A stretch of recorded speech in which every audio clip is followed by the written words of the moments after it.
അവിടെ ഏകജാതനായവന്റെ തേജസ് എന്ന് പറയുന്നതിന്റെ കാര്യം എന്നറിയാമോ? വേറൊരാളും ഇത് എക്സ്പ്രസ് ചെയ്തിട്ടില്ലെന്നുള്ളതാണ് അവിടെ പറയുന്നത്. വേറെ ഒരാളും ഈ പിതാവിന്റെ തേജസ് എന്ത് ചെയ്തിട്ടില്ല? എക്സ്പ്രസ് ചെയ്തിട്ടില്ല. ആര് മാത്രമേ എക്സ്പ്രസ് ചെയ്തിട്ടുള്ളൂ? യേശു കർത്താവ് മാത്രമേ എക്സ്പ്രസ് ചെയ്തിട്ടുള്ളൂ. അപ്പോൾ ദൈവത്തിന്റെ മനസ്സ് വിഴിഞ്ഞ് നമുക്ക് ദൈവത്തിന്റെ മനസ്സിൽ തന്നെ ഇരുന്നു കഴിഞ്ഞാൽ നമുക്ക് വല്ലതും അറിയാൻ പറ്റുമോ? ഇല്ല. അത് വെളിപ്പെടുത്തിയത് ആരാണ്? യേശു കർത്താവാണ്. അതുകൊണ്ടാണ് വചനം ജഡമായി തീർന്നു, നമ്മുടെ ഇടയിൽ പാർന്നു. ആദ്യം വചനം ഉണ്ടായിരുന്നു, അത് ദൈവത്തിന്റെ മനസ്സാണ്. വചനം ദൈവത്തോട് കൂടെയായിരുന്നു, വചനം ദൈവമായിരുന്നു. അതിനെ വേർതിരിക്കാനായിട്ട് കഴിയുന്നില്ല.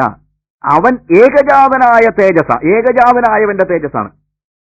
എബ്രായ ലേഖനം 1-ാം അധ്യായം 1 മുതലുള്ള വാക്യങ്ങൾ വായിക്കുമ്പോൾ അവിടെ പറയുന്നത്, ദൈവം പണ്ട് ഭാഗമായിട്ടും വിവിധമായിട്ടും പ്രവാചകന്മാർ മുഖാന്തരം നമ്മുടെ പിതാക്കന്മാരോട് അരുളി ചെയ്തു. എന്നിട്ട് ഈ അന്ത്യകാലത്ത് ഇക്കാലത്ത് ദൈവം എന്ത് ചെയ്തിരിക്കുന്നു? പുത്രൻ മുഖാന്തരം നമ്മോട് അരുളി ചെയ്തിരിക്കുന്നു.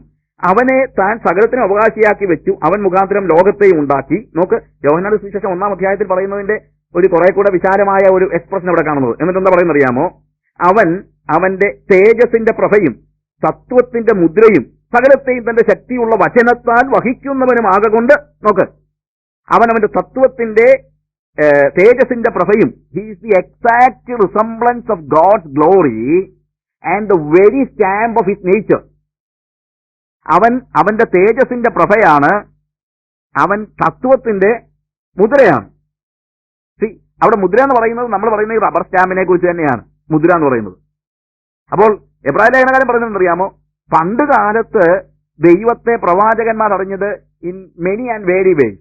അവരറിഞ്ഞത് വളരെ പരിമിതമായിട്ടും വ്യത്യസ്ത രീതിയിലുമാണ്. അതൊക്കെ എങ്ങനെയാണെന്നറിയാമോ? ഒരു റബ്ബർ സ്റ്റാമ്പ് നമ്മൾ അവിടുത്തെ മിറർ ഇമേജാണ് കാണുന്നത്. ഒരു റബ്ബർ സ്റ്റാമ്പ് ഇങ്ങോട്ട്, പ്രത്യേകിച്ച് അറബിക്കിലോ അല്ലെങ്കിൽ വേറെ ലാംഗ്വേജ്, നിങ്ങൾക്ക് പിള്ളേർക്കൊക്കെ അറബി വായിക്കാൻ അറിയാമെങ്കിലും ഈ അറബിക്കിലെ ഒരു എന്നാ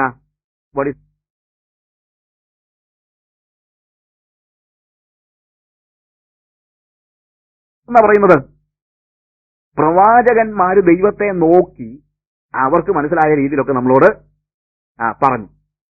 അവർക്ക് മനസ്സിലായതുകൊണ്ടൊക്കെ നമ്മൾ പറഞ്ഞു. അത് തെറ്റൊന്നും ആയിരിക്കണമെന്നില്ല. പക്ഷേ ഇപ്പൊ ഈ അന്ത്യകാലത്ത് വന്നപ്പോൾ ദൈവം പറഞ്ഞു, ഇവന്മാര് പറഞ്ഞാലൊന്നും ശരിയാകത്തില്ല.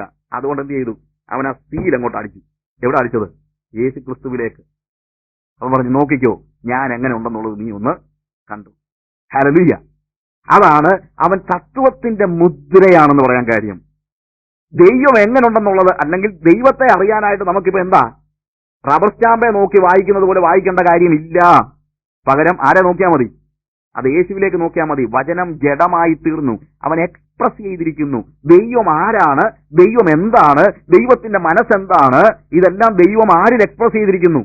യേശു ക്രിസ്തുവിൽ എക്സ്പ്രസ് ചെയ്തിരിക്കുന്നു. നോക്ക്, തൃത്വോപദേശത്തെ വളരെ കൃത്യമായിട്ട് എന്താ യോഹന്നാൻ എബ്രായ ലേഖനകാരൻ വിശദമാക്കിയിരിക്കുകയാണ്. He is the exact resemblance of his glory and the very stamp of his nature.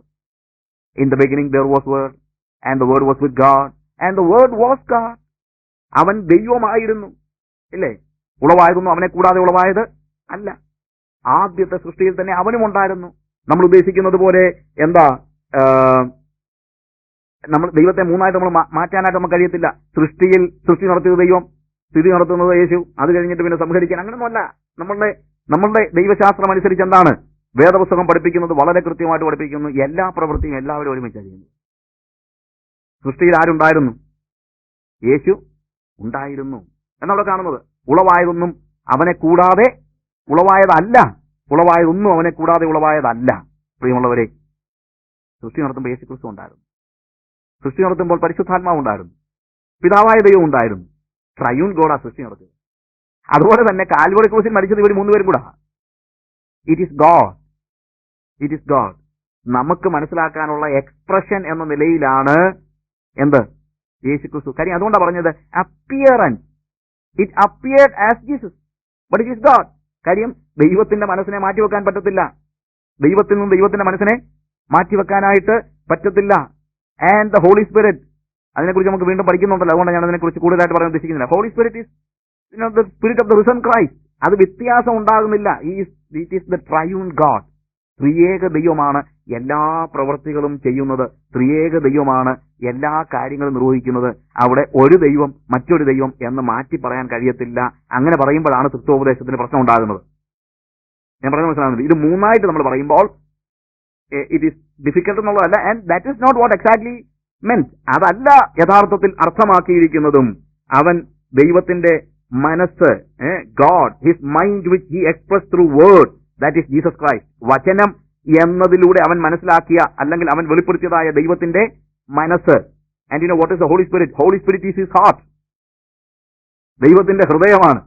ഒന്ന് ദൈവത്തിന്റെ മനസ്സാണെങ്കിൽ ഒന്ന് ദൈവത്തിന്റെ ഹൃദയമാണ്. കാരണം വേദനിക്കുന്നത് ആരാ? നമ്മുടെ മനസ്സല്ല നമുക്ക് വേദനിക്കുന്നത്. നമ്മൾ മനസ്സ് വേദനിക്കുന്നത് പറഞ്ഞു കഴിഞ്ഞാലും ശരിക്കും വേദന ഉണ്ടാകുന്ന എവിടെയാണ്? ഹൃദയത്തിനാണ്, അല്ലേ? It is our heart. And Holy spirit is the heart of God. The spirit through whom he communicate his heart. ദൈവത്തിന്റെ ഹൃദയത്തെ നമ്മളോട് അറിയിക്കുന്നത് പരിശുദ്ധാത്മാവിലൂടെയാണ്. പരിശുദ്ധാത്മാവ് പറയാണ്, മോനെ എനിക്കത് ഇഷ്ടമുള്ള കാര്യമല്ല നീ ഇപ്പൊ ചെയ്യാൻ പോകുന്നത്. He is expressing his heart. And through Jesus Christ he express his mind. And God, his mind, his heart, you can never trichotomize it. അതിനെ മൂന്നായിട്ട് വേർതിരിക്കാനായിട്ട് നമുക്ക് കഴിയത്തില്ല. ഒരുപക്ഷെ ആളുകൾ ചോദിച്ചേക്കാം, അപ്പൊ അവരങ്ങോട്ടും ഇങ്ങോട്ടും സംസാരിക്കുന്നതോ? അല്ലെ, ദാറ്റ് ഈസ് പോസിബിൾ. സങ്കീർത്തനത്തിൽ നമ്മൾ വായിക്കുന്നുണ്ടല്ലോ, എൻ മനമേ നീ ഉള്ളിൽ വിഷാദിച്ച് ഞരങ്ങുന്നത് എന്ത്? ദൈവത്തിൽ പ്രത്യാശ വയ്ക്കുക. ആരോട് പറഞ്ഞു? എല്ലാവരോട് ചോദിക്കുക, ആരോട് പറഞ്ഞു? ഞാൻ എന്നോട് പറഞ്ഞു, എല്ലാവരോട് ഇല്ലേ? എൻ മനമേ നീ ഉള്ളിൽ വിഷാദിച്ച് ഞരങ്ങുന്നത് എന്ത്? ദൈവത്തിൽ പ്രത്യാശ വയ്ക്കുക. ആരോട് പറഞ്ഞു? ഞാൻ എന്നോട് പറഞ്ഞു. എന്നതുപോലെ it is possible that God is communicating in himself. The triune God communicate in himself. അവനിൽ തന്നെ കമ്മ്യൂണിക്കേറ്റ് ചെയ്യുന്നത് പോസിബിൾ ആണ്. ആൻഡ് ഓൾസോ ഐ സെഡ് ഇതൊരു ഓഫീസസിന്റെ പ്രത്യേകതയാണ്. ഓരോ ജോലി ചെയ്യുമ്പോൾ ആ ഓഫീസ് വഹിക്കുകയാണ്, അപ്പിയർ ചെയ്യുകയാണ് ഓഫീസസ്. ഇപ്പോ നമ്മളിപ്പം ഈ പലപ്പോഴും മുഖ്യമന്ത്രിമാർ തന്നെ ആയിരിക്കും ആഭ്യന്തര, ഇപ്പൊ വലിയൊരു പ്രശ്നം ഉണ്ടായിട്ടിരിക്കുകയാണല്ലോ അല്ലേ? ആഭ്യന്തര വകുപ്പും മുഖ്യമന്ത്രി കൈകാര്യം ചെയ്യാന്ന് വെക്കുക. ഇപ്പൊ അങ്ങനെയാണോ? അല്ല.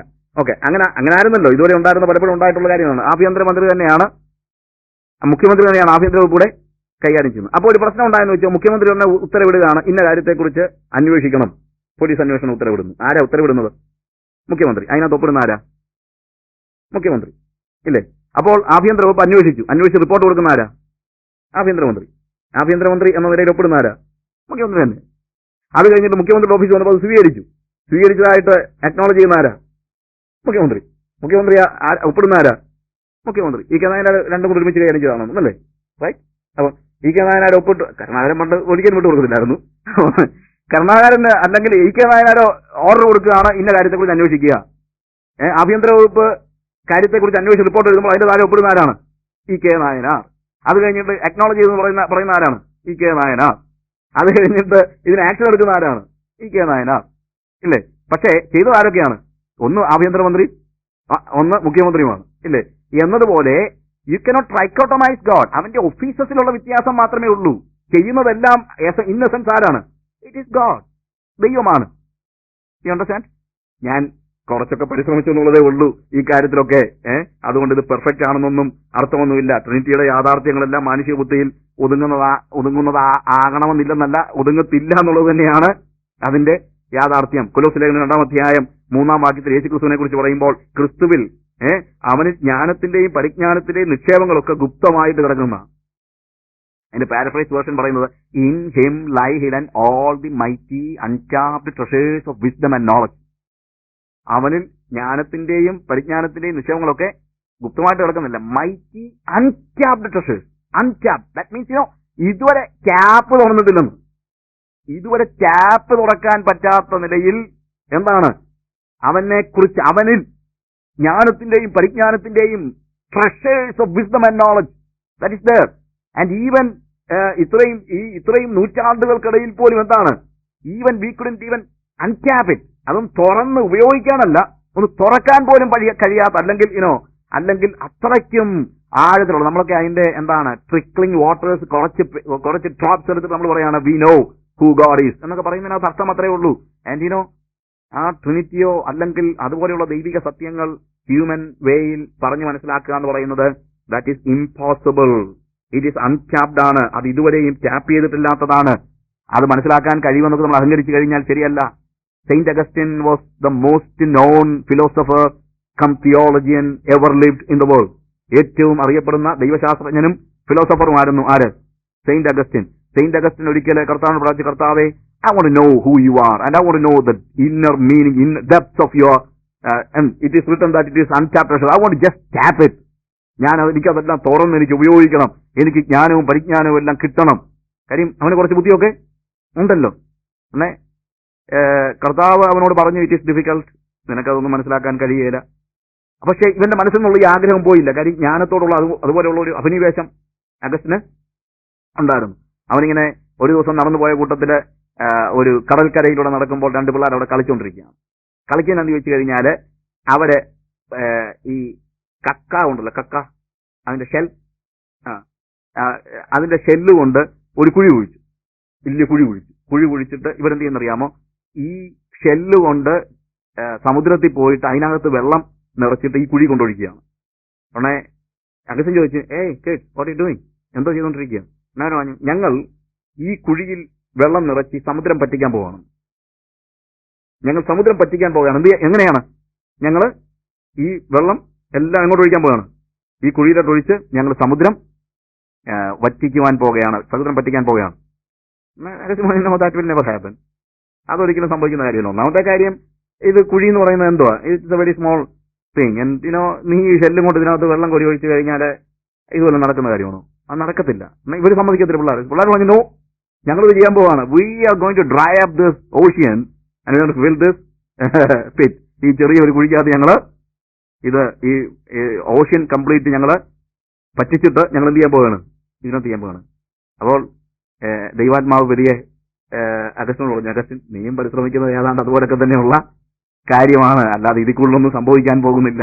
ദൈവത്തിന്റെ ജ്ഞാനം അതിനെ തിരിച്ചറിയാനായിട്ട് നമ്മുടെ മാനുഷിക ബുദ്ധി അപര്യാപ്തമാണ്. ഞാൻ പറഞ്ഞല്ലോ, അത് അറിയുകയല്ല, അത് അനുഭവിക്കുകയാണ്, അത് വെളിപ്പെടുകയാണ്, അത് ഏറ്റെടുക്കുകയാണ്. അത് ആത്മതലത്തിലേ പറ്റത്തുള്ളൂ. യോഹന്നാന്റെ സുവിശേഷം 4-ാം അധ്യായത്തില് കർത്താവ് ശമരിയാക്കാരി സ്ത്രീയോട് പറഞ്ഞ് സംസാരിച്ചുകൊണ്ടിരിക്കുന്ന കൂട്ടത്തിൽ ഒരു കാര്യം കർത്താവ് പറയുന്നുണ്ട്. അതിന്റെ 23-ാമത്തെ വാക്യത്തിൽ കർത്താവ് പറയാണ്, സത്യനമസ്കാരികൾ പിതാവിനെ ആത്മാവിലും സത്യത്തിലും നമസ്കരിക്കുന്ന നാഴിക വരുന്നു, ഇപ്പോൾ വന്നുമിരിക്കുന്നു. ആത്മാവിലും സത്യത്തിലും നമസ്കരിക്കുന്ന നാഴിക വന്നിരിക്കുന്നു. അവിടെ കർത്താവ് പറയുന്നതിനകത്ത് പ്രധാനപ്പെട്ട ഉദ്ദേശം, നീ ഇപ്പോഴും ദൈവത്തെ തിരിച്ചറിയുന്നത് ആ മലയുടെയും ഈ മലയുടെയും ഒക്കെ പശ്ചാത്തലത്തിലാണ്. നീ ഇപ്പോഴും ദൈവത്തെ തിരിച്ചറിയുന്നത് ഭൗതിക യാഥാർത്ഥ്യങ്ങളുടെ അടിസ്ഥാനത്തിലാണ്. നീ ഇപ്പോഴും ദൈവത്തെ തിരിച്ചറിയുന്നത് നിന്റെ പുരാതനമായ പിതാക്കന്മാരുടെ വാക്കുകളുടെ അടിസ്ഥാനത്തിലാണ്. യാക്കോബിന്റെ കാര്യം പറഞ്ഞൊക്കെയാണ് നീ കാര്യങ്ങളെ തിരിച്ചറിയുന്നത്. എന്നാൽ ആ കാലം കഴിഞ്ഞു. ഇനിയിപ്പോൾ ദൈവത്തെ അറിയുന്നതും നമസ്കരിക്കുന്നതും എങ്ങനെയാണ്? ആത്മതലത്തിലാണ്, സത്യത്തിലും ആത്മാവിലുമാണ്. അല്ലാതെ ഭൗതിക യാഥാർത്ഥ്യങ്ങളുടെ അടിസ്ഥാനത്തിലോ നിന്റെ ബുദ്ധിപരമായ തിരിച്ചറിവിന്റെ അടിസ്ഥാനത്തിലോ അല്ല. പ്രത്യുത ആത്മതലത്തിൽ തിരിച്ചറിഞ്ഞാണ് നീ ദൈവത്തെ നമസ്കരിക്കാൻ പോകുന്നത് എന്നാണ് അവിടെ പറയുന്നത്. പ്രിയമുള്ളവരെ, നമ്മള് ട്രിനിറ്റിയെ കുറിച്ച് ഞാൻ ഒത്തിരി കാര്യങ്ങൾ പറയാൻ എനിക്കും അറിയത്തില്ല. കാര്യം അത് എത്ര വിശദീകരിക്കുമ്പോഴും ഇതിനപ്പുറത്തൊക്കെ വിശദീകരിക്കാനായിട്ട് നമുക്ക് വളരെ ബുദ്ധിമുട്ടായിട്ട് എനിക്ക് തോന്നുന്നുണ്ട്. എങ്കിലും എനിക്ക് കുറച്ചൊക്കെ സാറ്റിസ്ഫാക്ടറി ആയിട്ട് തോന്നിയ രീതിയിൽ ഞാൻ ഈ കാര്യങ്ങൾ പറഞ്ഞെന്നുള്ളതേ ഉള്ളൂ. പക്ഷെ അതുകൊണ്ട് നിങ്ങളുടെ ബുദ്ധിക്ക് അത് തികവുള്ളതായിരിക്കണം നിർബന്ധമില്ല. എന്നാൽ യാഥാർത്ഥ്യം വീണ്ടും ബാക്കി കിടക്കണം. എന്താണ്? നമ്മളത് ബുദ്ധിയുടെ തികവിലല്ല, പ്രത്യുത ദൈവത്തിന്റെ വെളിപ്പാടിലാണ് അറിയുന്നത്. ദൈവം അതിനെക്കുറിച്ച് നമുക്ക് വെളിപ്പെടുത്തട്ടെ എന്ന് ഞാൻ പ്രാർത്ഥിക്കുന്നു. ഓക്കെ, ഇനി പഴയ നിയമത്തിൽ നിന്നാണല്ലോ നമ്മൾ 1-ാം അധ്യായത്തിന്റെ 1-ാമത്തെ വാക്യത്തിൽ നിന്നാണ് നമ്മൾ കഴിഞ്ഞ ദിവസം പറഞ്ഞു തുടങ്ങിയത്. ദൈവത്തിന്റെ ആത്മാവിന്റെ ആ പ്രവർത്തനത്തിന്റെ പഴയ നിയമത്തിലെ ആ ഒരു മനുഷ്യനിലുള്ള ദൈവാത്മ പ്രവർത്തനത്തെ വിശദീകരിക്കുന്നതിന് വേണ്ടി ഉപയോഗിച്ച 1-ാം അധ്യായത്തിന് 1-ാം വാക്യം മുതലുള്ള ഭാഗങ്ങൾ നമ്മൾ പഠിച്ചെങ്കിൽ, ഇന്ന് വീണ്ടും ഞാൻ അതിന്റെ 6-ാം അധ്യായത്തിന്റെ 3-ാം വാക്യം ഒന്ന് വായിച്ച് വീണ്ടും ചില കാര്യങ്ങൾ പെട്ടെന്ന് ഓർപ്പിക്കാനായിട്ട് പരിശ്രമിക്കുകയാണ്. എത്രയും പെട്ടെന്ന്. അവിടെ പറയുന്നു, മനുഷ്യനിൽ എന്റെ ആത്മാവ് സദാകാലവും വാദിച്ചുകൊണ്ടിരിക്കുകയില്ല, അവൻ ജഡം തന്നെയല്ലോ. മനുഷ്യനിൽ എന്റെ ആത്മാവ് സദാകാലവും വാദിച്ചുകൊണ്ടിരിക്കുകയില്ല. ഇതിന്റെ